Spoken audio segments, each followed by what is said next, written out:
आपण प्रत्येक वेळेला म्हणतो कानडा ग विठ्ठलू कर्नाटकू जेणे मज लावी याला वेडू, तर या ठिकाणी हा कर्नाटकामध्ये होता आणि एकमेव असा देव आहे की आतापर्यंत भक्त देवाच्या ओढीने खूप सारी संकट पार करत करत देवापर्यंत पोहोचतो, परंतु हा देव आहे तो आपल्या भक्तांकरता त्यांच्या प्रेमाकरता इकडनं तिकडे निघून आलेला आहे।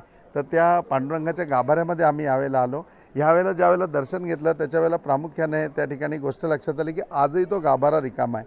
म्हणजे 200 कोटीचे मंदिर बांधून झाल्यानंतर पुढच्या 50 वर्षामध्ये कृष्णदेवरायांकडे वेगवेगळ्या स्टेटमधले अनेक मूर्तिकार आले, त्यांनी अनंत प्रकारच्या मूर्ती त्यांना बनवून दाखवल्या, परंतु त्यातली एकही मूर्ती त्यांना पसंत पडली नाही जी या गाभाऱ्यामध्ये राहील।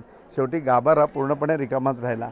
आज इथे आल्यानंतर पंढरीच्या पांडुरंगाची ओढ आणखीन तीव्रतेने निर्माण होते, का तर खरोखरी त्याचं त्या गाभाऱ्यामध्ये गेल्यानंतर ज्यावेळेला तो रिकामा गाभारा बघितल्यानंतर कृष्णदेवराय त्यावेळेला 50 वर्ष राज्य करत होते, पण 50 वर्षामध्ये अशी एकही मूर्ती त्यांना भावली नाही की ती मूर्ती या गाभाऱ्यामध्ये आपण बसू की ज्या गाभाऱ्याचं वैभव वाढेल।